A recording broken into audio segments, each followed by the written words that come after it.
اگر آپ نے ابھی تک ہمارا چینل سبسکرائب نہیں کیا تو ابھی سبسکرائب کریں اور بیل آئیکن کو کلک کر کے ہماری لیٹسٹ ویڈیوز کے بارے میں اپڈیٹ جانیں۔ نحمده ونصلي على رسوله الكريم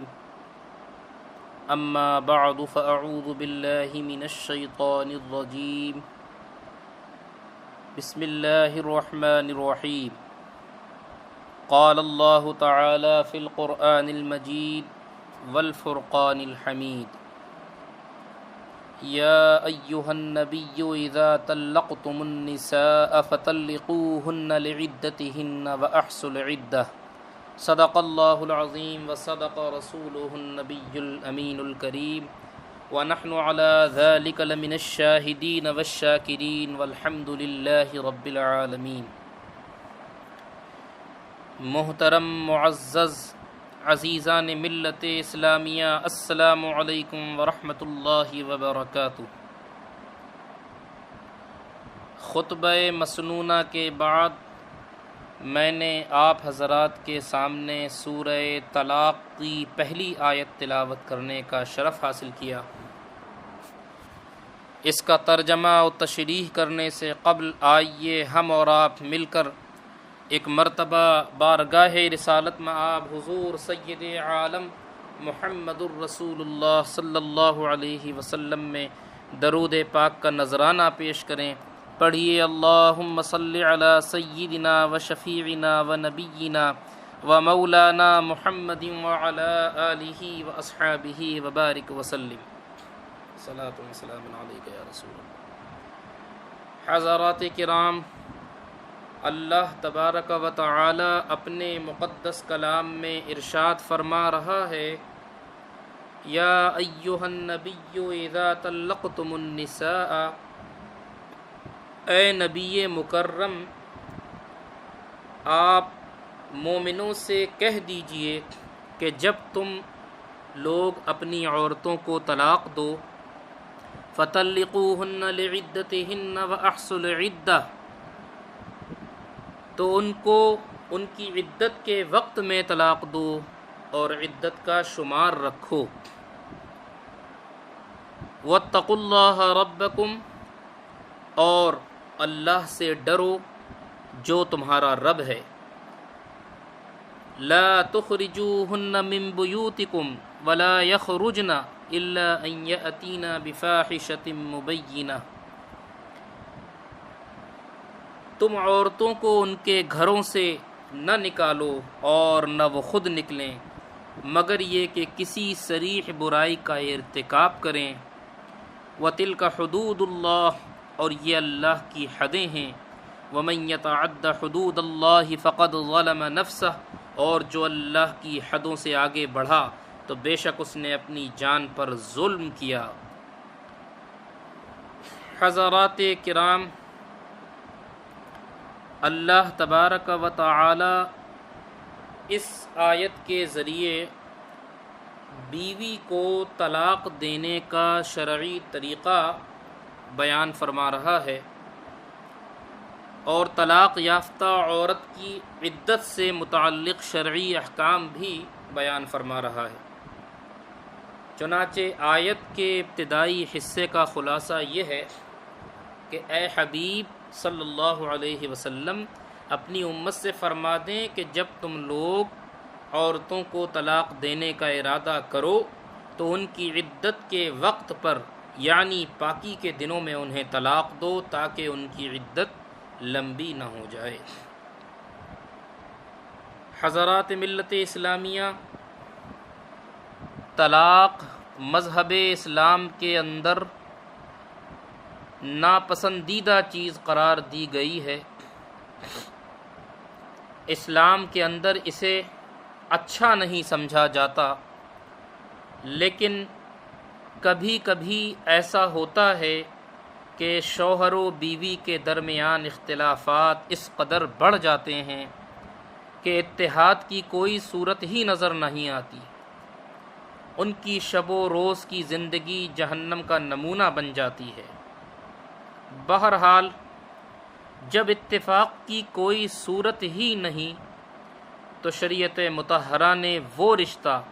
جو ایجاب و قبول کے ذریعے قائم ہوا تھا اس کو طلاق کے ذریعے ختم کرنے کی اجازت بھی دی ہے۔ ہماری شریعت پاک نے ہماری انسانی زندگی کے ہر گوشے پہ روشنی ڈالی ہے، اور انہی میں سے ایک گوشہ طلاق بھی ہے۔ اگرچہ مذہب اسلام میں یہ ایک ناپسندیدہ عمل ہے اور یہ اسلام کی قدریں اسے پسند نہیں کرتیں، لیکن جیسا کہ بتایا کہ اگر اتفاق کی کوئی صورت ہی نہ ہو تو پھر شریعت نے جو ہے طلاق کے ذریعے ایجاب و قبول سے قائم ہونے والے رشتے کو ختم کرنے کی اجازت دی ہے۔ اللہ کے رسول صلی اللہ علیہ وسلم ارشاد فرماتے ہیں کہ تمام حلال چیزوں میں اللہ تعالیٰ کے نزدیک سب سے ناپسندیدہ چیز طلاق ہے۔ آج کل ہمارے مسلم معاشرے میں طلاق دینا تو ایک عام بات ہو گئی ہے۔ جب کبھی شوہر کو غصہ آیا تو بیوی کی معمولی کوتاہیوں پر، جیسے کہ بیوی نے گھر کے کام نہیں کیے، یا کھانے میں نمک تیز ہو گیا یا مرچ تیز ہو گئی، یا بیوی نے ساس سسر کی خدمت نہیں کی، ان چھوٹی چھوٹی باتوں پر شوہر ناراض ہو کر اپنی بیوی کو 3 طلاقیں دے دیتا ہے، اور ان 3 طلاقوں کی وجہ سے بیوی اس کے نکاح سے ہمیشہ کے لیے نکل جاتی ہے۔ جب طلاق دے دیتا ہے تو پھر پچھتاتا ہے، لیکن پھر پچھتانے کا کوئی فائدہ نہیں ہوتا، کیونکہ جب ایک بار شوہر نے 3 طلاقیں دے دیں تو بیوی اس کے لیے مغلظہ ہو جاتی ہے، حرام ہو جاتی ہے، اجنبی عورت ہو جاتی ہے۔ یہ ایک سزا ہے ان لوگوں کے لیے جو بے جا چھوٹی چھوٹی باتوں پر بیویوں کو طلاق دے دیتے ہیں۔ ایک روایت میں ہے کہ حضور پاک صلی اللہ علیہ وسلم کو خبر دی گئی کہ ایک شخص نے اپنی بیوی کو 3 طلاقیں اکٹھی دے دی ہیں۔ یہ سنتے ہی اللہ کے رسول صلی اللہ علیہ وسلم غضبناک ہو گئے۔ آپ کھڑے ہوئے، پھر فرمایا، کیا اللہ کی کتاب کے ساتھ کھیل کیا جاتا ہے؟ حالانکہ میں تمہارے اندر موجود ہوں، میں تمہارے درمیان موجود ہوں۔ معلوم ہوا کہ بیک وقت 3 طلاقوں سے حضور پاک صلی اللہ علیہ وسلم ناراض ہوتے ہیں، لیکن شیطان جو انسان کا ازلی دشمن ہے، کھلا ہوا دشمن ہے، وہ خوش ہوتا ہے۔ اور ایک مشہور روایت میں یہ آتا ہے کہ ابلیس سمندر کے اوپر اپنا تخت بچھا کر بیٹھتا ہے اور اس کے چیلے چپاٹے پورے دن کی کارکردگی اپنے بادشاہ ابلیس سے جا کر سناتے ہیں۔ کوئی کہتا ہے کہ میں نے کسی کا جھگڑا کرا دیا، تو کوئی کہتا ہے کہ میں نے کسی کا قتل کروا دیا۔ ابلیس کہتا ہے بیٹھ جاؤ، ٹھیک ہے تم نے کام کیا، لیکن وہ زیادہ خوشی کا اظہار نہیں کرتا، وہ زیادہ خوش نہیں ہوتا ان کاموں سے۔ لیکن جب ایک شیطان، ایک اس کا چیلا آ کر یہ کہتا ہے کہ میں نے ایک میاں بیوی میں جھگڑا کرا دیا، اور وہ جھگڑا اتنا بڑھ گیا کہ شوہر نے غصے میں آ کر اپنی بیوی کو 3 طلاقیں دے دیں، یہ سنتے ہی ابلیس خوشی کے مارے کھڑا ہو جاتا ہے اور اسے اپنے سینے سے لگا لیتا ہے اور کہتا ہے کہ تو نے کام کیا، کام تو تو نے کیا۔ حضرات کرام، ابلیس کی اس خوشی کی وجہ کیا ہے؟ وجہ یہ ہے کہ جب ایک شوہر اپنی بیوی کو طلاق دیتا ہے تو نہ صرف یہ کہ شوہر و بیوی میں جدائی ہوتی ہے، شوہر و بیوی کے درمیان اختلافات عروج پر ہوتے ہیں، بلکہ اس کے ذریعے سے 2 زندگیاں بھی برباد ہوتی ہیں، 2 خاندانوں کی معاملات بھی برباد ہوتے ہیں، اور اگر وہ صاحب اولاد ہے تو بچے کی بھی زندگی خراب ہوتی ہے۔ لہٰذا ابلیس کے خوش ہونے کی وجہ یہی ہے کہ صرف اس ایک عمل کی وجہ سے نہ جانے کتنی زندگیاں متاثر ہوتی ہیں۔ حضرات کرام، یہ تو وہ روایتی تھیں جو میں نے آپ کو، جس میں یہ بتایا کہ طلاق اسلام میں ایک انتہائی ناپسندیدہ عمل ہے، اور یہ اللہ اور رسول کو انتہائی ناپسند ہے۔ اللہ تعالیٰ بھی پسند نہیں فرماتا، اور اللہ کے رسول بھی 3 طلاقیں اکٹھی دے دینے کو پسند نہیں فرماتے۔ لیکن جیسا کہ آپ کو بتایا کہ اگر اتحاد کی کوئی صورت نہ ہو تو شریعت نے طلاق دینے کا بھی ایک طریقہ بتایا ہے، اور اگر شرعی طریقے سے طلاق دی جائے تو شوہر بیوی کو اس کے 3 طہر میں، یعنی 3 پاکی کے جو 3 پاکیاں اس کی آتی ہیں، یعنی جب ایک بار ناپاکی آنے کے بعد وہ پاک ہوتی ہے تو وہ پاکی کے ایام میں وہ 1 طلاق دے، پھر جب دوسری پاکی آئے، دوسری بار ناپاک ہونے کے بعد جب وہ دوسری پاکی آئے گی تو پھر وہ دوسری پاکی میں دوسری طلاق دے، اور پھر جب تیسری بار وہ ناپاک ہو کے پاک ہوگی تو تیسری پاکی میں اسے تیسری طلاق دی جائے گی۔ یہ طریقہ شریعت نے طلاق دینے کا مقرر کیا ہے، اور یہی طریقہ حدیث سے ثابت بھی ہے۔ اور اس کی وجہ یہ ہے کہ یہ جو 3 طہروں میں طلاق دینے کا حکم دیا گیا، اس کی وجہ یہ ہے کہ ہماری شریعت انتہائی پاکیزہ اور فطرت کے مطابق ہے۔ یہ عام طور پر ہوتا یہ ہے کہ جو لوگ جلد بازی میں 3 طلاقیں اکٹھی دے دیتے ہیں، پھر وہ پچھتاتے ہیں اور دارالافتاء کے چکر کاٹتے ہیں، مفتیان کرام، علماء کرام کے چکر کاٹتے ہیں کہ کوئی صورت نکال دیجئے، لیکن پہلی بار میں وہ غلطی کر بیٹھتے ہیں۔ تو مسئلہ تو یہی ہے کہ اگر کسی نے 3 طلاقیں اکٹھی دے دیں تو بیوی اس پر حرام ہو جاتی ہے، لیکن اس نے انتہائی برا کام کیا، وہ سخت گناہ گار ہوا۔ لیکن سنت طریقہ، حدیث سے ثابت طریقہ یہ ہے کہ شوہر اس کے 3 طہروں میں اس کو طلاق دے، اور یہ اس لیے کہ 1 طہر کے بعد اگر اسے 1 طہر میں طلاق دی تو 1 طہر سے دوسرے طہر کا بیچ کا جو وقفہ ہے، اس بیچ میں ہو سکتا ہے کہ کوئی نبھاؤ کی صورت بن جائے، ہو سکتا ہے کہ ان کے درمیان اتحاد ہو جائے، اتفاق ہو جائے۔ اگر دوسرے 1 طہر سے دوسرے طہر کے بیچ میں بھی اتحاد کی صورت نہیں بنتی تو پھر دوسرے طہر میں شوہر اس کو دوسری طلاق دے گا، ابھی بھی اس کے پاس ایک موقع ہے۔ دوسرے طہر سے تیسرے طہر تک اب اس کے پاس میں ایک موقع ہے، اگر وہ چاہے تو وہ ابھی بھی اس بیوی کو رکھ سکتا ہے، روک سکتا ہے، اور اس کی الگ الگ صورتیں ہیں کہ وہ کس طریقے سے رکھے گا اور کس طریقے سے روکے گا، وہ میں آپ حضرات کے سامنے بیان کروں گا۔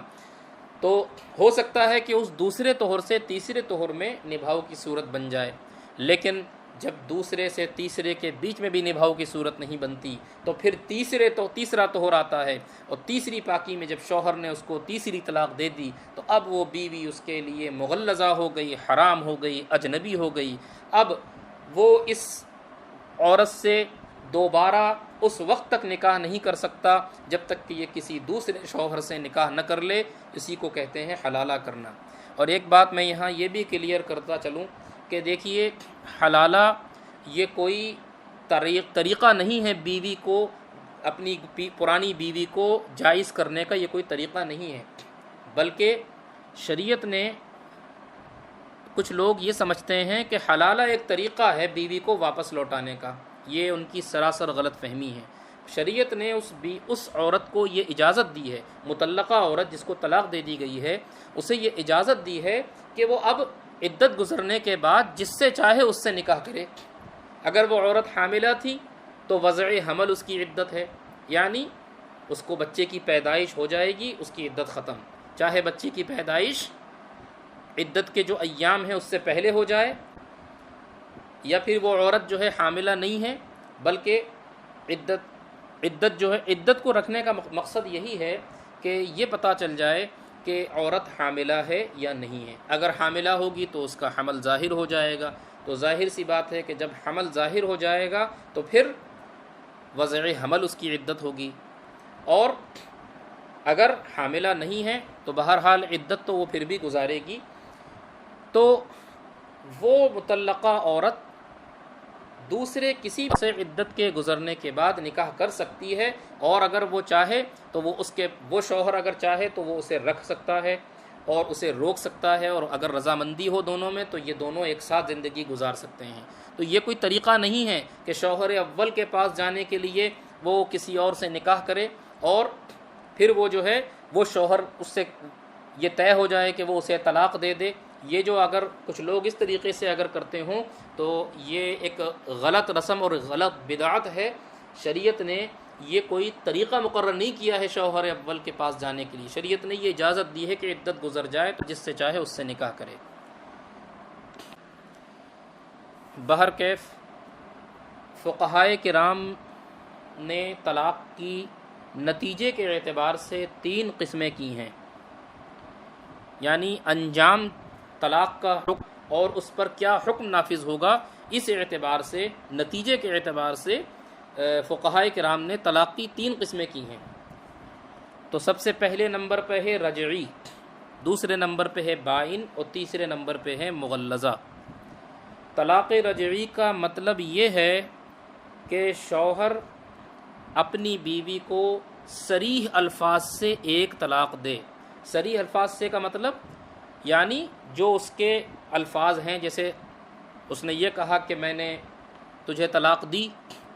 تو یہ ایک دم وضاحت کے ساتھ، صراحت کے ساتھ ہے۔ تو ان صریح الفاظ سے شوہر اپنی بیوی کو یہ کہے کہ میں نے تجھے ایک طلاق دی، تو یہ جب اس نے اپنی بیوی سے کہہ دیا تو اس کو ایک طلاق رجعی پڑ جائے گی۔ یعنی اگر شوہر عدت کے اندر اس عورت کو واپس اپنے لیے واپس مقرر کرنا چاہتا ہے تو اس میں نکاح کی ضرورت نہیں ہوگی، بلکہ وہ اس کے فعل یا پھر اس کے قول سے وہ اس کے نکاح میں واپس آ جائے گی اور طلاق کا اثر ختم ہو جائے گا، نکاح کی حاجت نہیں ہوگی۔ تو طلاق رجعی یہ ہے کہ شوہر اپنی بیوی کو اس کے ان ایام میں، یعنی پاکی کے ایام میں ایک طلاق دے، اور پھر اس میں دوران عدت شوہر کو رجوع کا حق حاصل ہے۔ لیکن اگر عدت گزر گئی تو پھر اب عورت جو ہے اس سے اب عورت سے وہ نکاح کیے بغیر وہ اس کے نکاح میں نہیں آئے گی۔ یعنی اگر عدت گزر جائے گی تو پھر شوہر کے نکاح میں واپسی کے لیے شوہر کو نکاح کی حاجت پڑے گی، اگر وہ بھی یہ اگر فریقین میں رضامندی ہو جائے تب۔ یعنی ایک طلاق ہونے کے بعد اگر عدت کے اندر شوہر رجعت کرنا چاہتا ہے تو نکاح کی حاجت نہیں، بلکہ ایسے ہی وہ اس کے نکاح میں واپس آ سکتی ہے۔ اور اس کے لیے صرف اتنا ہی کافی ہے کہ جیسے اس نے ان کے لیے رضامندی ہو گئی تو اس نے اسے گلے سے لگا لیا، یا یہ کہا کہ ٹھیک ہے یہ غلطی ہوئی اور اس کو معاف درگزر کیا جائے اور ان میں اتحاد بن جائے، تو یہ اس طریقے سے رجعت ہوتی ہے۔ لیکن اگر عدت گزرنے تک پورا اس نے عدت گزرنے دیا اور اس بیچ میں بھی اس نے رجعت نہیں کی کسی بھی طریقے سے، نہ قول سے نہ فعل سے، تو پھر اب وہ عورت سے اگر اس عورت کو دوبارہ اپنے نکاح میں وہ چاہتا ہے تو پھر نکاح کی حاجت ہوگی۔ تو یہ ہے طلاق رجعی۔ طلاق بائن یہ ہے کہ شوہر الفاظ کنایہ سے اپنی بیوی کو طلاق دے، جیسے یہ کہے کہ جا تو نکل جا یہاں سے، یا تو میری زندگی سے چلی جا، یا اپنا بوریا بستر باندھ اور یہاں سے چلتی بن۔ تو یہ چیزیں، یہ الفاظ وہ بولے اور ان الفاظ سے اس کی مراد یہ ہو کہ وہ طلاق دے رہا ہے۔ یہ نیت کا بھی اس میں دخل ہے، نیت ضروری ہے۔ تو اگر وہ یہ الفاظ کہتا ہے اور ان الفاظ کے ذریعے سے اس کی نیت یہ ہے کہ وہ طلاق دے رہا ہے، تو اب جو ہے وہ طلاق بائن پڑ جائے گی۔ یعنی الفاظ کنایہ کے ذریعے سے جب بھی بیوی کو طلاق دی جائے گی، طلاق کی نیت سے الفاظ کنایہ استعمال کیے جائیں گے، جیسا کہ میں نے آپ کے سامنے جو الفاظ بیان کیے، تو پھر وہ عورت اس کے لیے اب اس کے نکاح سے نکل جائے گی، لیکن ابھی بھی وہ نکاح سے ایسے نہیں نکلے گی کہ وہ اسے واپس نہیں لوٹا سکتا، لیکن واپس لوٹانے کے لیے اب نکاح کی ضرورت پڑے گی۔ یعنی پہلی والی صورت میں تو اگر عدت کے اندر وہ رجعت کر لیتا قول و فعل سے تو رجعت ہو جاتی، لیکن اس والی صورت میں الفاظ کنایہ کے ذریعے سے اگر کسی نے بیوی کو طلاق دی تو اب جو ہے نکاح کی ضرورت پڑے گی۔ یعنی عدت کے اندر اگر وہ جو ہے بیوی کو واپس لوٹانا چاہتا ہے، ان میں رضامندی ہو جاتی ہے، تو پھر وہ نکاح دوبارہ سے کرے گا۔ لیکن اگر عدت گزر جاتی ہے تو عدت گزرنے کے بعد اب اگر یہ بیوی چاہے گی تب تو وہ شوہر اول کے پاس نکاح کے ذریعے سے جا سکتی ہے، لیکن اگر بیوی نہیں چاہے گی تو پھر عدت گزرنے کے بعد یہ جس سے چاہے اس سے نکاح کر سکتی ہے، اسے پورا اختیار ہے۔ اور طلاق بائن جو ہوتی ہے، یعنی الفاظ کنایہ کے ذریعے سے جو طلاق دی جاتی ہے، یہ ایک طلاق ہی کی منزل میں ہوتی ہے۔ یعنی اس سے یہ کوئی نہ سمجھے کہ طلاق بائن کا مطلب یہ ہے کہ وہ 2 طلاقیں پڑ گئیں، بلکہ ایک ہی طلاق ہوتی ہے، لیکن اس میں عدت کے اندر نکاح کے ذریعے سے ہی اسے واپس لیا جا سکتا ہے، بغیر نکاح کے واپس نہیں لے سکتے، جبکہ طلاق رجعی میں عدت کے اندر بغیر نکاح کے بھی واپس لیا جا سکتا ہے۔ رجعی اور بائن میں فرق یہ ہے کہ رجعی میں عدت کے اندر نکاح کی حاجت نہیں، بیوی مدت عدت تک نکاح میں رہتی ہے، قول یا فعل سے رجعت کا اظہار کر دے تو طلاق کا اثر ختم ہو جاتا ہے، اور بائن میں نکاح سے نکل جاتی ہے، اب دوبارہ ساتھ رہنے کے لیے نکاح ضروری ہے۔ ہاں یہ ہے کہ طلاق دینے والا عدت ہی میں دوبارہ نکاح کر سکتا ہے۔ اور مغلظہ طلاق کا مطلب یہ ہوتا ہے کہ کوئی شوہر اپنی بیوی کو چاہے سنت طریقے سے 3 مرتبہ طلاق دے دے، جیسے کہ 3 طہروں میں طلاق دینا، پہلے ایک طہر میں، پھر دوسرے میں، پھر تیسرے میں، یا پھر یک بارگی ایک لفظ سے یا پھر 3 لفظوں سے ایک بیٹھک میں ایک ہی بار میں طلاق دے دینا، تو یہ طریقہ بدعت ہے، اور اسی پر وعیدیں اور اسی طریقے کے بارے میں بتایا گیا کہ یہ اللہ کو ناپسند ہے، اور اس طریقے سے طلاق دینے والا یعنی ایک لفظ سے یا 3 لفظوں سے ایک ہی بیٹھک میں طلاق دینے والا گناہ گار ہے۔ لیکن بہرحال اگر 3 دے دی ہیں، چاہے حدیث سے ثابت طریقے سے دی ہوں یا پھر جو ہے ایک ہی لفظ سے یا 3 لفظ سے یک بارگی دے دی ہوں، 3 بار جب دے دی تو وہ عورت اس کے لیے مغلظہ ہو گئی، اب وہ اس کے لیے حرام ہو گئی۔ تو یہ جو ہے فقہائے کرام نے انجام کے اعتبار سے طلاق کی 3 قسمیں کی، رجعی، بائن اور مغلظہ۔ یہ میں نے آپ کو طلاق کی قسموں کی وضاحت کر دی۔ اب اس میں طلاق دینے کا جو طریقہ ہے یعنی جو وصف ہے اس کے اعتبار سے طلاق کی 2 قسمیں ہیں، ایک جو ہے حسن اور دوسرا جو ہے بدعت۔ تو حسن تو یہی ہے کہ عورت کو اس کے 3 طہروں میں طلاق دی جائے، عورت کو اس کے 3 طہروں میں، یعنی پہلے طہر میں ایک طلاق دی جائے، پھر ہو سکتا ہے نبھاؤ کی صورت بن جائے، پھر دوسرے میں دی جائے، پھر بھی کوئی صورت ہو سکتا ہے نکل آئے، لیکن پھر جب تیسرے میں دے دی تو پھر وہ اس کے لیے مغلظہ ہو گئی۔ تو یہ ہے طلاق دینے کا جو طریقہ ہے وہ حسن طریقہ وہ یہ ہے۔ یہ نہیں ہے کہ غصہ آیا اور یک بارگی 3 بار بول دیا اور پھر بعد میں پچھتاتے ہوئے۔ اور بدعت طریقہ یہ ہے کہ آدمی ایک ہی مرتبہ میں 3 طلاق ایک لفظ سے یا 3 الفاظ سے دے دے، یہ ناپسندیدہ ہے، اور اس طرح سے طلاق دینے والا سخت گناہ گار ہے۔ بہرحال حضرات کرام، ان تمام باتوں کے ساتھ میں آپ سے یہ کہنا چاہتا ہوں کہ اگر شوہر و بیوی کے درمیان تنازع طول پکڑتا جا رہا ہے اور شوہر بیوی کو طلاق دینا چاہتا ہے تو طلاق دینے سے پہلے علماء اہل سنت کی طرف وہ رجوع کرے۔ ہو سکتا ہے کہ طلاق کی نوبت ہی نہ آئے، بعد میں جاتا ہے کہ کوئی صورت نکالو اور پھر پچھتانے کے سوا کچھ نہیں بچتا۔ حضرات کرام، طلاق ایک آخری اسٹیج ہے۔ قرآن کریم میں آیت کریمہ ہے فَإِن كَرِهْتُمُوهُنَّ فَعَسَىٰ أَن تَكْرَهُوا شَيْئًا، اگر تم انہیں ناپسند کرو تو ہو سکتا ہے کہ تم کسی ایسی چیز کو ناپسند کر رہے ہو جس میں تمہارے لیے خیر کثیر ہو، یعنی ایک وقتی طور پر آپ کسی وجہ سے ناپسند کر رہے ہیں، لیکن یہ سوچئے کہ اللہ نے اس میں ہمارے لیے کوئی بہتری رکھی ہو، اور یہ سوچ کر درگزر سے کام لیا کریں۔ غصہ آئے تو غصے کو پی جائیے، لیکن کبھی بھی اپنی زبان سے نہ غصے میں، نہ غلطی سے، نہ مذاق میں، دھوکے سے بھی طلاق کا لفظ نہیں لانا چاہیے، کیونکہ یہ ایک ناپسندیدہ عمل ہے، اور پھر اس کی وجہ سے بعد میں کئی لوگوں کی زندگیاں بھی خراب ہوتی ہیں، اور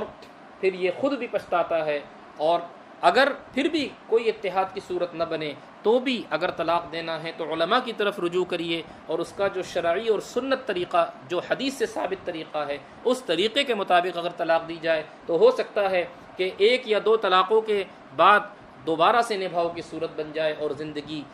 ہموار ہو جائے۔ اللہ تبارک و تعالی سے دعا ہے کہ وہ ہمیں شریعت مطہرہ کے مطابق زندگی گزارنے کی توفیق عطا فرمائے، اور ہمیں ہر طریقے کی بدعت اور برائیوں سے ہماری حفاظت فرمائے۔ وما علینا الا البلاغ۔ السلام علیکم ورحمۃ اللہ وبرکاتہ۔